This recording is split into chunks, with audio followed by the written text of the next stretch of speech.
Kami ajak Anda langsung bergabung di gedung DPR untuk memantau bagaimana rapat antara Komisi 6 dan juga Menteri Perdagangan Muhammad Lutfi berikut ini. Hanya 16% menguasai 42%. 16 orang, 16 perusahaan menguasai 42%. Berarti ada 16 pengusaha menguasai sama dengan 42%. Berarti sekitar 7 juta dikuasai sama dengan petani. Berarti siapa yang diuntungkan? Pertama adalah 16 orang yang menguasai lahan 42% tadi. Dan ini bukan lahan dia, lahan negara. Karena HGU, dia hanya dikasih hak oleh negara untuk tukang tanam. Tukang tanam untuk apa? Untuk kepentingan rakyat. Tapi justru hari ini 270 juta orang menderita akibat itu. Berarti dalam konteks kebijakan ini, Pak Menteri Perdagangan gagal memenuhi amanat konstitusi pasal 33 ayat 3. Dalam konteks ini, saya tidak emosi, tapi ini fakta. Nah, sekarang pertanyaannya adalah kita kembalikan. Apa artinya ada kebijakan kita ini menjadi produsen kelapa sawit terbesar kalau tetap menikmati mekanisme pasar?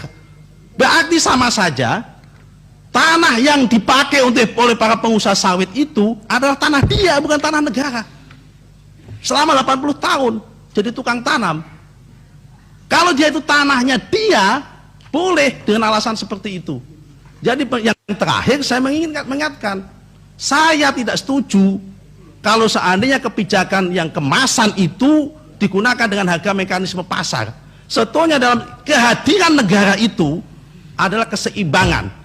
Ketika rakyat itu tidak mampu lagi membeli daya beli, maka ada keseimbangan. Kalau gula Bapak tekan sampai 12.500, tapi kalau sawit kenapa dilepas? Lagi-lagi negara ini adalah membuat sulit petani dan membuat sulit petani tebu dan membuat sulit konsumen, tapi memanjakan pengusaha kelapa sawit. Sekali lagi, memanjakan pengusaha kelapa sawit. Dari kelapa sawitnya saja 1 hektar dengan asumsi 2 ton dia mendapatkan 7 juta dengan harga 3.500 3.600 dirham. Belum dikonversi menjadi CPO, belum dikonversi menjadi kelapa sawit. Pak Rudi Hartono ini punya kebun pasti paham tentang angka itu. Berapa kenikmatan yang dinikmati oleh para pengusaha itu. Dan ini justru tidak ditekan, tapi malah dikasih kesempatan. Untuk lebih terakhir, yang terakhir, atas dasar apa membuat HET minyak curah itu 14.000? Kemudian kan tidak ada subsidi, atas dasar apa? Kemudian tiba-tiba muncul 24.000.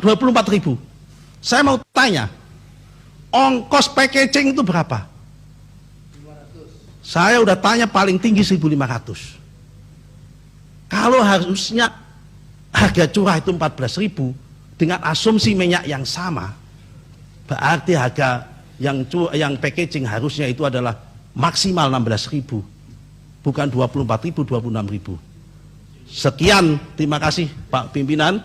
Saya berdoa, ya kan, semoga doanya Nabi Muhammad SAW yang soal kepada pemimpin tadi tidak menimpa kita semua, termasuk menimpa kita sebagai wakil rakyat. Senantiasa kita berjuang untuk tidak mempersulit rakyat, tapi ingin mengangkat harkat dan martabatnya rakyat. Sekian, terima kasih. Wabillahi